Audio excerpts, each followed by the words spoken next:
साल 2013 उत्तराखंड के केदारनाथ घाटी में आई एक महाप्रलय, एक आपदा जिसने पूरे भारत को हिलाकर रख दिया। इस आपदा में लाखों लोग बेघर हुए, हजारों लोगों की मौत हुई, कई लोग लापता हुए। इस आपदा के बारे में जिसने भी सुना वो सन्न रह गया। क्या हुआ था इस आपदा में, क्या थी इसकी पूरी कहानी, क्या हुआ था उस वक्त केदारनाथ घाटी में, इसे जानने के लिए इस वीडियो को एंड तक जरूर देखिएगा। हर हर महादेव दोस्तों, हिमालय की गोद में बसा हुआ देवभूमि उत्तराखंड, जहां पर है हिंदुओं के सबसे बड़े धार्मिक स्थल 4 धाम में से एक प्रमुख स्थान केदारनाथ, जहां पे हर साल लाखों लोग बाबा केदारनाथ के दर्शन करने आते हैं। उस साल भी हर साल की तरह ही 14 मई 2013 को बाबा केदारनाथ के कपाट धूमधाम से खोले गए, जिसमें बड़ी ही संख्या में श्रद्धालु शामिल हुए। लोग बहुत खुश थे और पूरे महीने यात्रा सुचारू रूप से चली। यात्रा 2023 में मई के कपाट खुलने के बाद चली थी। ठीक एक महीने बाद 15 जून 2013 3 दिन से जारी बारिश उस दिन भी जारी थी। बारिश इतनी ज्यादा जोरदार थी कि आसपास रहने वाले लोगों ने ऐसी बारिश अपनी जिंदगी में नहीं देखी थी। इसके बाद भी बड़ी संख्या में यात्री केदारनाथ घाटी में मौजूद थे। हजारों श्रद्धालु मंदिर परिसर में मौजूद थे और उन्हें एहसास ही नहीं था कि सिर्फ 2 दिन बाद उनका सामना महाप्रलय से होने वाला है। परंतु समय से 2 हफ्ते पहले ही पहुंचे मॉनसून ने कुछ बड़ी अनहोनी का संकेत दे दिया था। अगले दिन 16 जून को भारी बारिश का सिलसिला जारी रहा। मंदाकिनी नदी रौद्र उफान पर बहने लगी थी। लगातार भारी बारिश से केदारनाथ के ऊपरी इलाकों में जमे ग्लेशियर्स पर भारी दबाव पड़ने लगा। केदारनाथ घाटी के चारों तरफ बादल फटने का सिलसिला शुरू हो चुका था, जिससे केदारनाथ में मौजूद यात्री सहम उठे थे। हर तरफ बेहद तनाव का माहौल बन चुका था। मंदाकिनी का स्तोत्र केदारनाथ मंदिर के ऊपर मौजूद प्राकृतिक झील चोराबाड़ी, जो कि लबालब भर चुकी थी और भारी दबाव में थी। 16 जून की रात 8:30 बजे एक लैंडस्लाइड हुआ, जिससे पूरे केदारनाथ में हाहाकार मच गई। लोग अपनी जान बचाने के लिए यहाँ वहाँ भागने लगे और होटल धर्मशाला के अंदर घुस गए। 16 जून को इतना ज्यादा पानी बरसा था कि पूरा पहाड़ हिल गया था। इस दौरान 300 मिलीमीटर से 500 मिलीमीटर के बीच में भारी बारिश हुई। आप इसका अंदाजा कुछ यूँ लगा सकते हैं कि दिल्ली या पुणे शहर में किसी एक पूरे साल में करीब 800 मिलीमीटर बारिश होती है। यानी यहाँ सिर्फ 2 से 3 दिन में ही पूरे साल भर होने वाली बारिश का करीब 60% हिस्सा बरस गया था। पर किसी को अंदाजा भी नहीं था जिसे वो तबाही समझ रहे हैं, वो महाप्रलय का एक छोटा सा भाग था। असली प्रलय तो अगले दिन उनका इंतजार ही कर रहा था। रात भर लोग डर के मारे घबराए हुए थे। ऐसा मंजर लोगों ने अपने जीवन में कभी नहीं देखा था। खौफनाक उफान मारती मंदाकिनी मानो पूरे केदारनाथ को डुबाने पर आतुर थी। रात को हुई इस घटना में कई लोग बह गए और जो बचे वो बस अपनी जान को बचाने की जद्दोजहद में लगे रहे। पर किसी को भी अंदाजा नहीं था कि अगली सुबह उनके लिए कितनी भयानक होने वाली है। और फिर 17 जून 2013 की वो काली सुबह, जिसने पूरी केदारनाथ घाटी की तस्वीर और नक्शा दोनों को बदल कर रख दिया। लगातार भारी बारिश से चोलाबाड़ी झील का एक भाग अचानक तेज आवाज के साथ टूट गया और झील का पानी प्रचंड तूफानी रफ्तार से केदारनाथ की तरफ बढ़ा। पानी का रूप इतना भयानक था कि उसकी रफ्तार 40 किलोमीटर प्रति घंटा और लहरों की ऊंचाई 100 फीट से भी ज्यादा थी।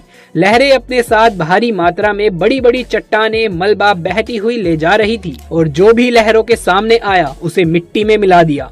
झटके से आई ये महाप्रलय ने पूरी केदारनाथ घाटी में त्राही मचा दी। लोग तिनके की तरह बहते चले गए। होटल घर सब साफ हो गए और मौत का ऐसा मंजर देख लोगों की चीखें निकल गई।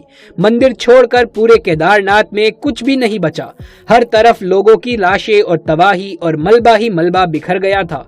केदारनाथ शहर के साथ साथ केदारनाथ के नीचे बसे इलाके रामबाड़ा और गौरीकुंड भी पूरे तरीके से साफ हो गए। रामबाड़ा का तो वजूद ही खत्म हो गया। रामबाड़ा में हजारों की संख्या में यात्री ठहरे हुए थे। अचानक आए इस सैलाब ने रामबाड़ा का नामो निशान ही मिट्टी में मिला दिया। सारे होटल घर दुकान उसमें ठहरे हुए लोग अचानक कहां गायब हो गए, किसी को कुछ भी नहीं पता चला और वहां पे हर तरफ सिर्फ मलबा ही मलबा नजर आने लगा। सैलाब की तबाही न केवल केदारनाथ घाटी में हुई बल्कि मंदाकिनी जहां जहां से बहती है उस पूरे इलाके को तबाह करती हुई आगे बढ़ती गई। सोनप्रयाग, रुद्रप्रयाग, कर्णप्रयाग, उत्तरकाशी, श्रीनगर, हर तरफ बड़ी मात्रा में तबाही हुई। किसी को भी कुछ भी समझ नहीं आ रहा था ये अचानक क्या हुआ। बस सब लोगों में हाहाकार मच गया। कारें तिनकों की तरह बह रही थी, पहाड़ गिर रहे थे, सड़कें गायब हो चुकी थी, मकान होटल सबको मंदाकिनी निगलने पर आतुर थी। केदारनाथ से 220 किलोमीटर दूर ऋषिकेश में भी गंगा अपना रौद्र रूप ले चुकी थी। ऋषिकेश में गंगा मानो अपनी हर सीमा तोड़ने को आमादा थी। रौद्र तूफान लक्ष्मण झूला को छूने की कोशिश करने लगा। गंगा का इतना भयानक रूप किसी ने आज से पहले नहीं देखा था और लोग उस रूप को देखकर सहम उठे। हजारों लोग मारे गए, सैकड़ों लापता हुए, हजारों बेघर हुए। लोग उत्तराखंड के इतिहास की सबसे बड़ी आपदा को झेल रहे थे। हर तरफ मातम, तबाही के निशान, बर्बादी की कहानी बिखरी हुई थी। सरकार और प्रशासन तक खबर पहुंच तो चुकी थी कि कुछ बुरा हुआ है, पर उन्हें अंदाजा नहीं था कि तबाही इतनी भयानक थी।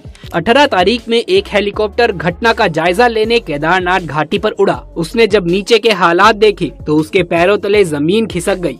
गौरीकुंड और रामबाड़ा का वजूद ही समाप्त हो चुका था। केदारनाथ शहर पूरे तरीके से बर्बाद हो चुका था। पायलट ने फौरन इसकी सूचना कंट्रोल रूम में दी।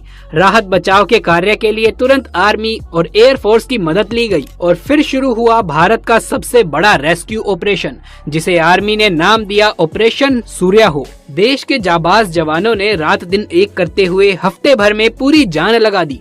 लगातार हेलीकॉप्टर उड़ रहे थे और लोगों को सुरक्षित जगहों पर पहुंचाया जा रहा था।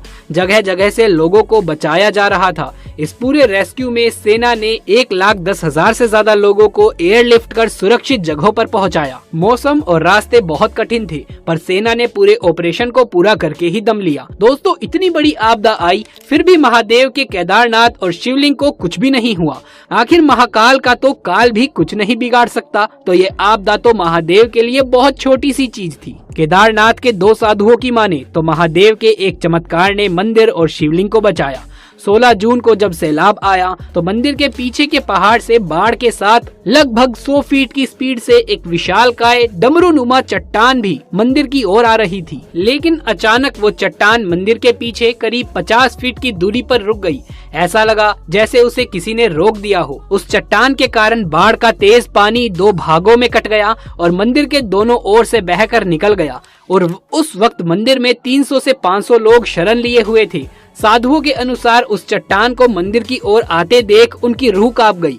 उन्होंने केदार बाबा का नाम जपना शुरू कर दिया और अपनी मौत का इंतजार करने लगे थे। लेकिन बाबा का चमत्कार कि उस चट्टान ने मंदिर और उसके अंदर शरण लिए हुए लोगों को बचा लिया। वो विशाल शिला आज भी केदारनाथ के पीछे आदि गुरु शंकराचार्य की समाधि के पास स्थित है। आज इस शिला को भीम शिला कहते हैं। लोग इस शिला की अब पूजा करने लगे हैं। अब इस आपदा को बीते गए हैं, केदारनाथ शहर फिर उठ खड़ा हुआ है। उस आपदा से इंसानों को ये सीख जरूर मिली कि वो कुदरत को अपने स्वार्थ में बांधने की कतई कोशिश ना करे। मंदाकिनी पर अंधाधुंध अतिक्रमण 2013 में हुई तबाही का बड़ा कारण बना था। मंदिर पूरे तरीके से मकानों और दुकानों के अतिक्रमण से ढक चुका था। आज मंदिर 2-3 किलोमीटर दूर से भी साफ देखा जा सकता है। हमें समझना होगा कि प्रकृति से हद से ज्यादा छेड़छाड़ अंत में इंसान की ही बर्बादी का कारण बनती है, क्योंकि प्रकृति इंसान के हर हिसाब को अंत में पूरा कर देती है। तो प्रकृति के साथ संतुलन बनाकर विकास करना ही इंसान का एकमात्र उद्देश्य होना चाहिए। दोस्तों, यही थी केदारनाथ 2013 की आपदा की पूरी कहानी। उम्मीद है ये वीडियो आपको पसंद आई होगी। यदि ये वीडियो पसंद आया है तो इसे एक लाइक करके कमेंट बॉक्स में हर हर महादेव जरूर से लिख दें। महादेव शिव की कृपा आपके ऊपर सदैव बनी रहेगी। आगे भी ऐसे वीडियोस देखते रहने के लिए चैनल को सब्सक्राइब करके पास वाले बेल आइकन को दबा लीजिए। जल्द मुलाकात होगी आपसे किसी अगली वीडियो में। तब तक के लिए आप सभी का धन्यवाद।